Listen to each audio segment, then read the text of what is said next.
you for having me. My name's Keith Coney. I'm a chartered project manager and a chartered civil engineer. I specialise in mental and emotional solutions, innovation and eradication. And the title of my presentation today is How I Dissolve Anxiety and Depression Using Text Messages. Retired Admiral William H. McRaven said in a 2014 commencement speech, "Here are the lessons I learned from basic SEAL training that hopefully will be of value to you as you move forward in life. Every morning in SEAL training, my instructors, who were all Vietnam vets, would inspect my bed. It was a simple task, mundane at best, but every morning we were required to make our bed to perfection. If you make your bed every morning, you will have accomplished the first task of the day, and it will give you a small sense of pride. It will encourage you to do another task, and another, and another. It will reinforce the fact that the little things matter. And if by chance you have a miserable day, you will come home to a bed that has been made, that you made. So if you want to start to change the world, start off by making your bed." Some of the conclusions I'm going to draw today will likely break the beliefs that many of you hold about mental health. Please try to loosen any firm beliefs so that you may objectively enjoy a different viewpoint. Thank you for listening to my lived experience. People first recorded seeing mental illnesses in the times of the Greeks. That's 2,500 years ago. You have to wonder, why have we not found a solution? And is the approach that we are using not about as far from a solution as we can get? But are we looking for a solution? And if we found a solution right now, are we even prepared for it? How are we going to get it past stigma? A solution to mental illness would require groups of people set up to develop innovation in mental health, sucking the marrow out of every option from spiritual healers to African voodoo and everything in between. I almost never see the word innovation in mental health. I've been an engineer for 25 years, and when I find a problem, I identify the cause, solve it, and then learn from it. So, according to the internet, the cause of mental illnesses is genetics, environment, trauma, negative thoughts, brain chemistry, neurochemistry, difficult to specify, biology, prenatal environment, lifestyle, poverty, exposure, head injury, abuse, inherent traits, and I only looked at 3 websites. And this is what everybody on the planet reads. Why are we not just saying that we don't know what the cause is? Mental illness is publicized as incredibly painful, but it won't kill you. It's so painful you might want to end your life yourself. And it's caused by everything. On top of that, it's got numerous elements. It's highly complex and very expensive to treat. And it's impossible to cure. And the details we publicize are statistics of the worsening situation with no hope for a solution. It's like we're counting the dead and telling our troops, Why are we not coordinating global mental health public relations? But there's a bigger problem here, and it starts with the name we gave it. Mental illness is the wrong name. In fact, it's not an illness. And I've changed my lived experience because of that fact.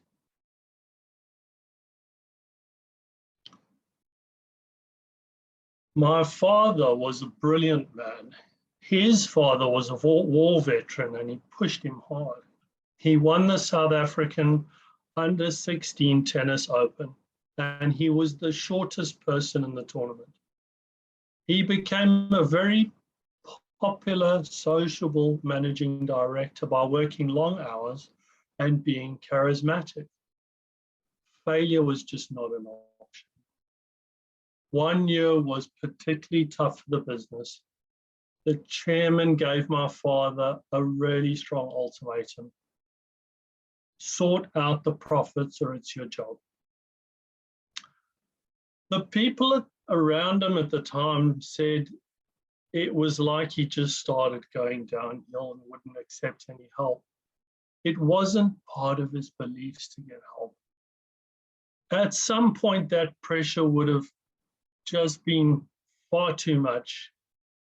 And he planned and executed in great detail his suicide on Father's Day, 1997. So, what caused that suicide? Was it the event of the chairman's ultimatum? No. What happened right after that? An emotion was created by my father inside himself. And it was so intense, it was too much for him to cope with or to let go. Essentially, he caused an overwhelming condition that ended in his death. We could make a guess what that emotion looked like. It could be called resentment or hatred or shame, anything like that. But 15 years of counseling turned my suffering full circle. And slowly this really strong flame of passion grew inside me. In 2010, my medication was changed overnight. The shock to my system meant that I went from being a well-paid, healthy senior engineer to being unable to fill out the masses of paperwork to claim government benefits within 1 week. More shocks came when I received the money and realized I had wasted my time even applying. By the time I completed an income protection application, I was absolutely convinced I was going to lose my house.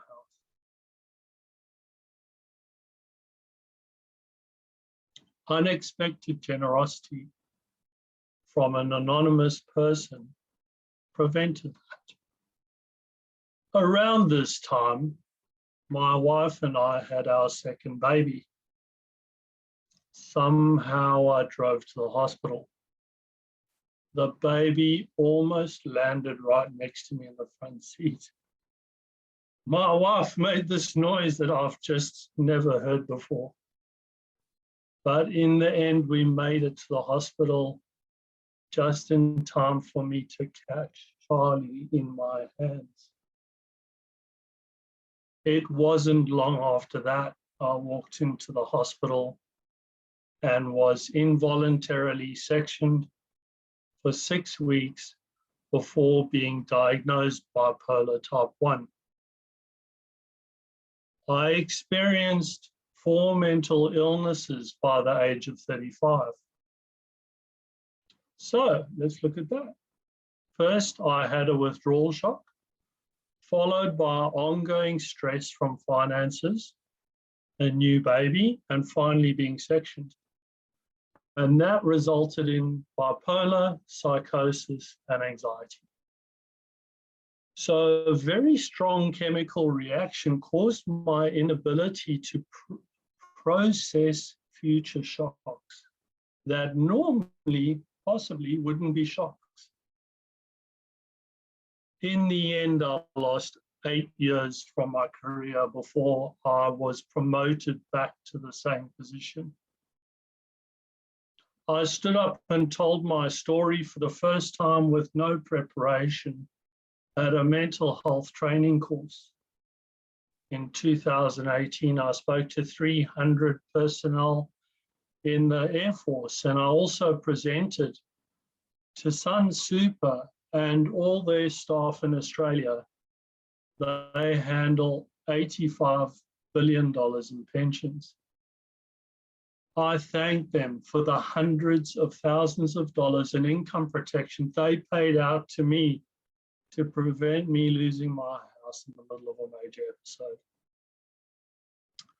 Since my episode, I've become an internationally insured counselor based on experience alone.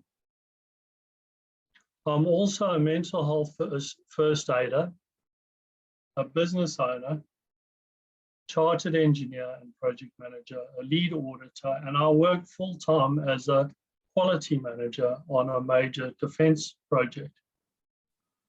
I'm also insured to transfer any mental illness or trauma out of any person in the world into myself, which I complete several times a week.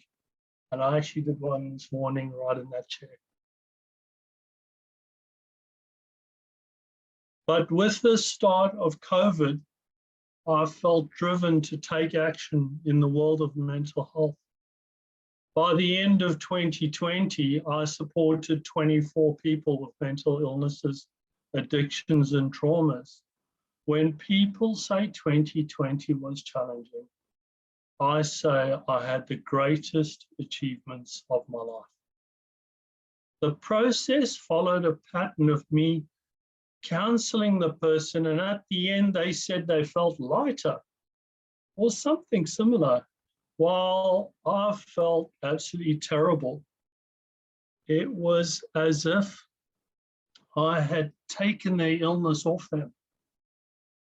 This has allowed me to work on reinforcing good habits of self-care and other techniques, as well as logical thinking in those people, while they have a head free from illness. Last year, when I attended the World Mental Health Congress, Jen Lowe, who was speaking from eWisdom, sent me a message afterwards which said, "You are an empath." The following month was a blur of anxiety and research.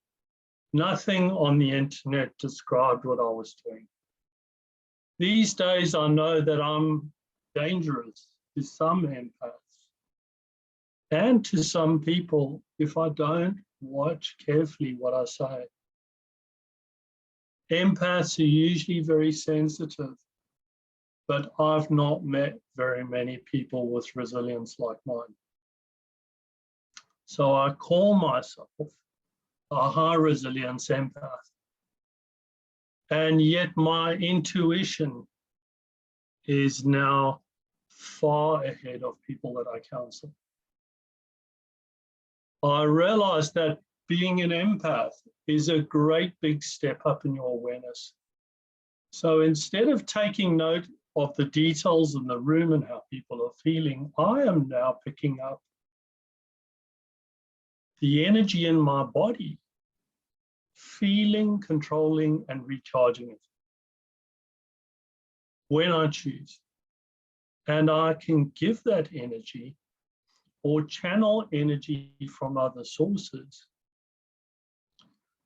to assist people through computers, mobile phones, and text messages to wherever they are in the world. It took me quite a while to become comfortable with it, but I'm now completely confident in the safe use of my energy on anyone. Of course, keeping your energy or Reiki in good condition requires regular visits to a Reiki master, who for me has been the guiding light, Vivian Tong of Quantum Healing in Brisbane. And if you visit her, you'll understand why. So, Reiki is the Japanese word for the life force energy that flows through all living things and is what causes us to be alive. And yes, Star Wars is actually quite accurate.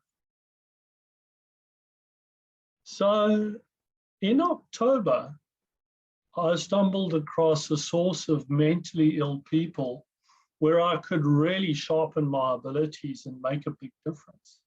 There are 3 Facebook pages with 200,000 people really struggling, posting nonstop about their problems, but looking for solutions from other people with these problems. It really didn't feel right for me. So I created a whole lot of posts on self-care, understanding anxiety, and I went to work. In the first week, working full-time away from home, I supported 82 people with every issue you can imagine.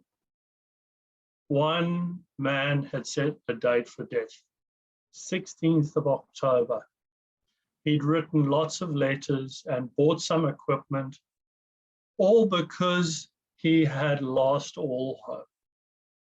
I gave him my post about how I can transfer mental illnesses in 90 minutes. Last I saw, he was still sitting on that page thinking about it. One night I counseled 6 people at the same time on my phone. Some people just got like a post in a chat and that was enough, but some needed a lot more time. I really enjoyed it, but by the end of October, my resilience was stretched too far and I stopped. That experience, probably several hundred people, confirmed the cause of what we call mental illnesses. And it's one cause. It's one cause for almost all of the psychiatric illnesses, because I have not worked on schizophrenia. But I've worked with people with up to 4 mental illnesses and BPD. It's the same thing that affected my father before his suicide. And it's the same thing that gave me bipolar. But to cast it in stone, the true test would be to remove it and see what happens. So on the 1st of October, while I was waiting in an airport to go home, I thought I'd check Facebook. A young man asked for support with depression and brain fog. At first, he told me about a broken relationship that was causing him pain. And later, he suddenly remembered that a friend had died, and he seemed to be unaware of all these painful past events, or he was obviously avoiding them. More recently, I am instructing the person not to discuss these events or anything about them. All I ask for is a scale, a score out of 10 of the severity and a date and just a list of those, and that's it. That keeps their stress and negativity right down, and it just tells me where I'm at. Through the discussion,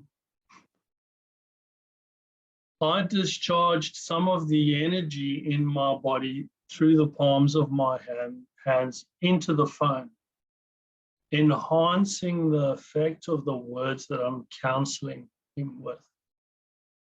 At the end, he had changed his understanding of how to treat his emotions by instead listening to them and not running away from the pain. and he scored his overall emotional state at 8 out of 10. That's when I knew my job was done. The brain fog dissipated 2 days later. It wasn't until I was sitting on the plane that it hit me. I finally got proof that a mental illness could be dissolved, and very quickly.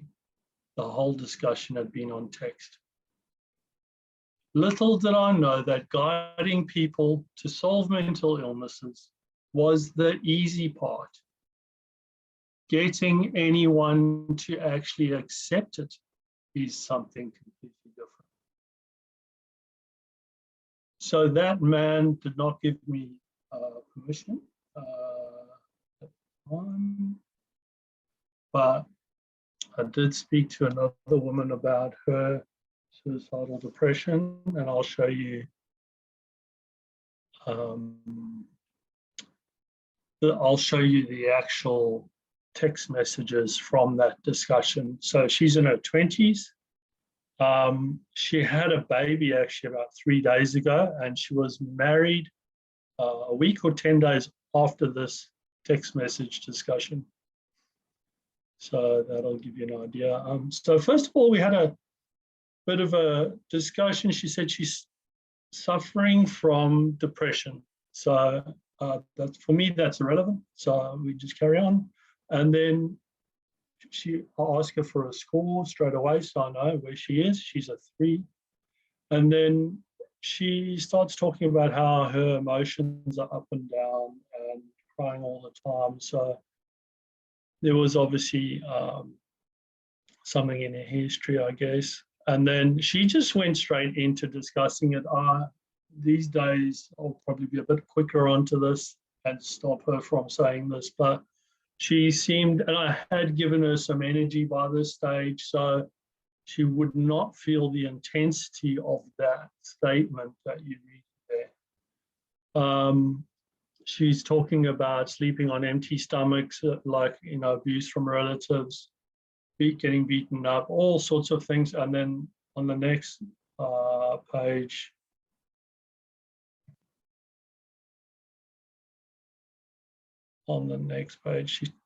she's talking about abuse from a family member and then a sexual assault. So it carries on all the way down. You can see I tried to stop her here and protect her from that, going through that discussion. So then what I did was immediately I just said, if she's up and down like this, let's just give her some meditation. I just had a quick chat with her about that. And straight away, I put her into a relaxation and then visualization. And what I do there is, because I can sort of feel people at, when they're at a distance, the visualizations just come to me. They differ every time. So this one, you won't see 2 that are the same. I started with her and I just spoke about blue smoke. So sometimes when I use that, I will identify the impurities in her body, or she will identify them, and then I'll say, right, I'm going to throw some blue smoke on you. And that will stick to those points, and then you breathe them, bring them into your lungs, and then breathe them out. So she's breathing, and the whole room becomes smoky, and you can get this real strong feeling of something bigger is happening here, And as an engineer myself, this is a bit of yin and yang, so it has been an interesting journey. But here's more of the discussion here. A lot of breathing that obviously helps her a lot. I'll just keep going. And then the blue smoke all goes out the window. And then what we do is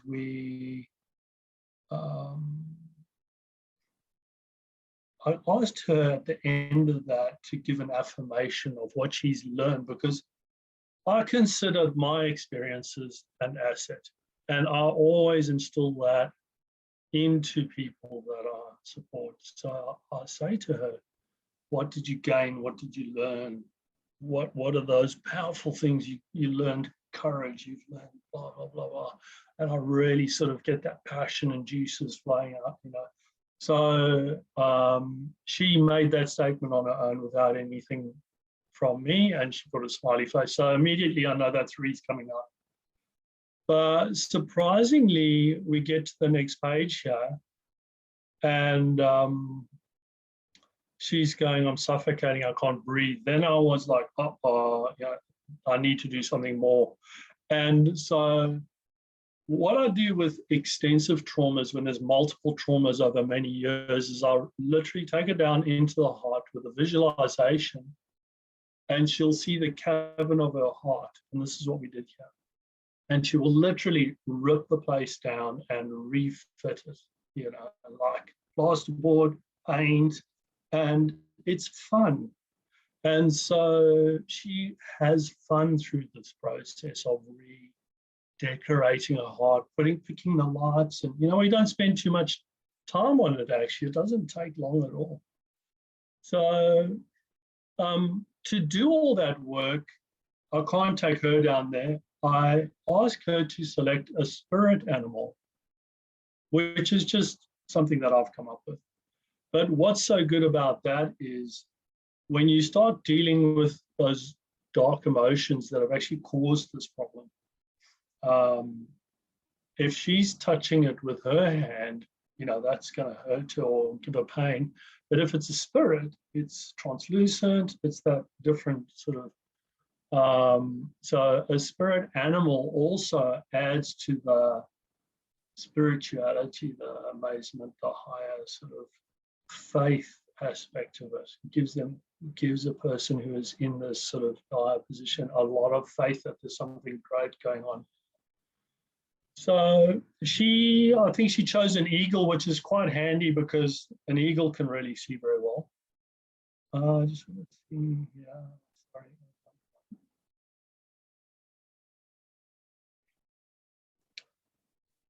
Yeah, so when the eagle first looks into a heart, this is really critical. It says here, I asked her to describe what she can see.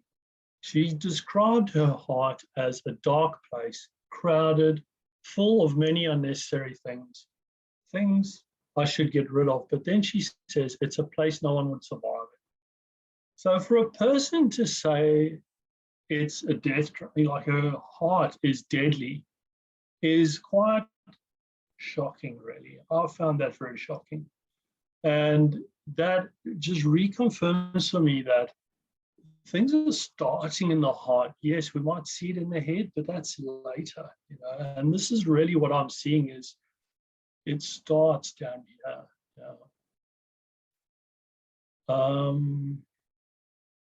So then when she was clearing out the heart, I gave her options of a zap gun or a water cannon. We just had lots of fun. So, you know, we went to the end, and then she said 8 out of 10.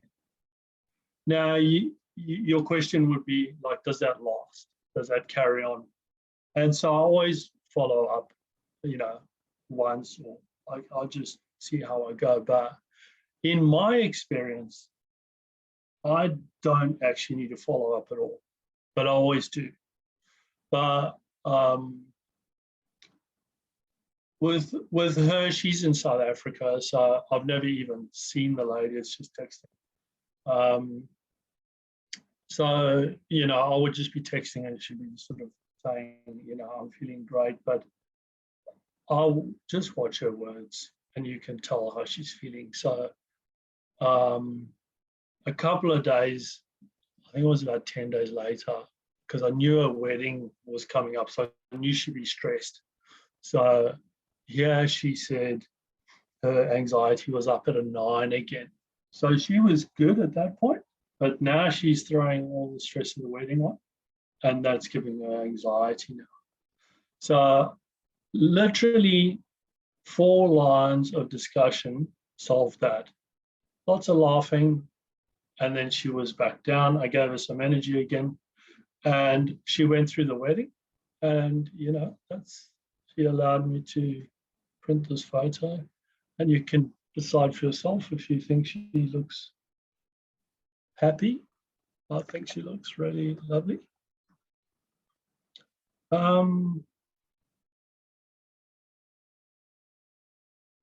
So I've completed this method in variations of different ways in more people than I can count, but in anxiety and depression.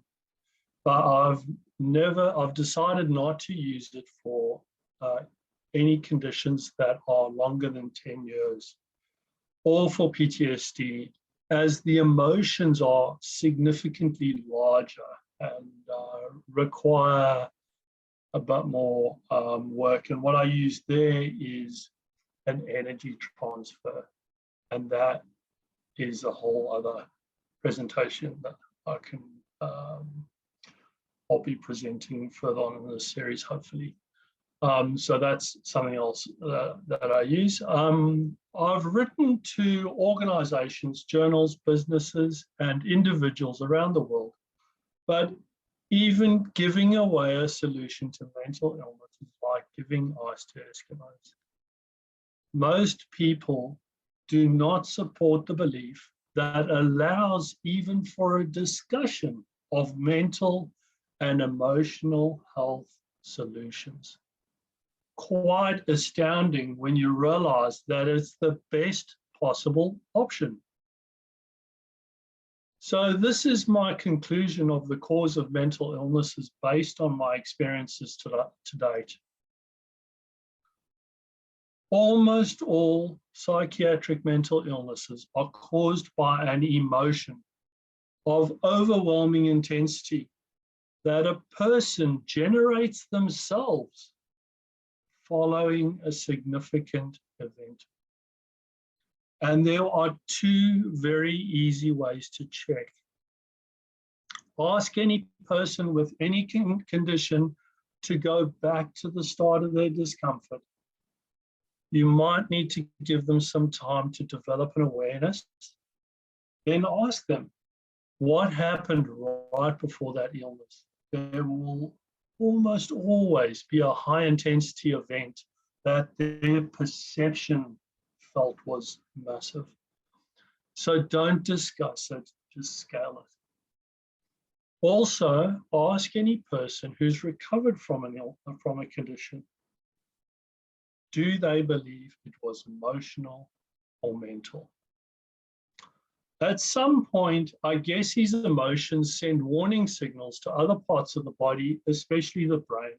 The emotions get bigger over time, and depending on where these signals are sent, and depending on the person, the symptoms might look like anxiety, bipolar, PTSD.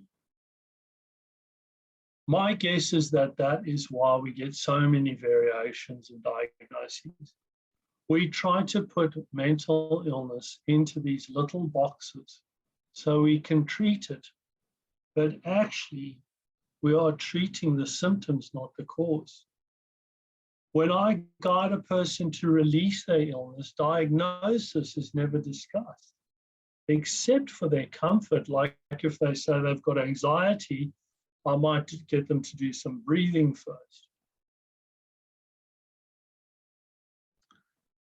In summary, we are not focusing on our emotional health and well-being, and we're treating the numerous symptoms and then publicizing them as multiple causes, creating fear. The problem we are dealing with might more accurately be called emotional shock. I'm asking you all today, confirm the cause and publicize it correctly to dissolve stigma and fear. Talk about the eradication of mental illnesses, and we will together generate the power and the focus to complete it. Thank you.